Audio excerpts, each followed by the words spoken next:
Like all films, this one has its bad guys too. Let us introduce them. PCBs. What they are, why they're so bad, and how we can defeat them. What are PCBs? PCBs are pollutants, more specifically known as polychlorinated biphenyls. They are highly toxic, long-lasting, over 100 years, and bioaccumulative, and one of the most harmful persistent organic chemicals ever manufactured by man. It took a long time before we became aware that PCBs had a negative impact on the environment. PCB production started in 1929. They were banned in the United States and most Western European countries around 1980, and by the Stockholm Convention on Persistent Organic Pollutants in 2001.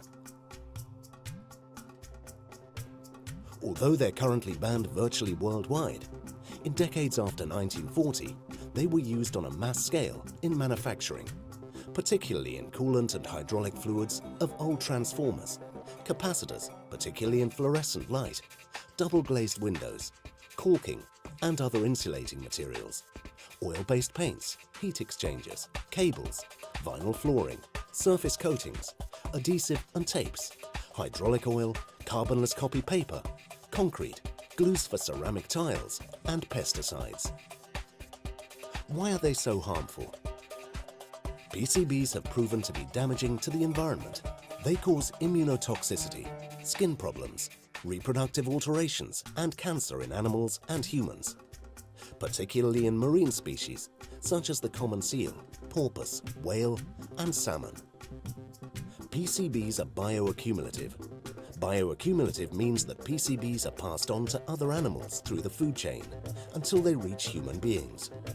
They are also transmitted through pregnancy and breastfeeding.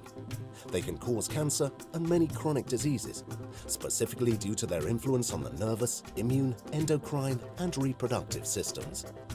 PCB degradation is very slow and difficult.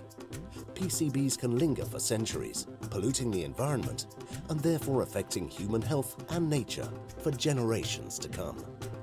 However, it should be made perfectly clear that PCBs can be eliminated. This challenge is in our hands. What can we do? We must work together. Together, we can succeed. Governments must work to implement the goals of the Stockholm Convention. This can be done by introducing appropriate legislation, which makes it compulsory to identify PCB-containing equipment and replace them by PCB-free alternatives, along with the disposal or elimination of PCB-containing materials as hazardous waste in an environmentally sound manner. NGOs must exert pressure on governments, institutions and companies in their respective countries to take appropriate measures to eliminate PCBs. Industry and scientific institutions should work together towards eliminating stockpiles. There are probably several thousand tons of PCB-containing equipment in countries around the Mediterranean. This equipment must be identified, dismounted, handled as hazardous waste, and delivered to appropriate destructing facilities. And it should be replaced with PCB-free alternatives. The media must spread information in order to raise awareness among the general public, industry, and NGOs. Eliminating PCBs is possible. If we fail to do this, more PCBs will leak out into the environment or end up in landfills where they might burn and create dioxins that are even more toxic than PCBs. In such a case, we'll end up with PCB-contaminated food. Whether this film has a happy ending or not is in our hands. We have to be the good guys.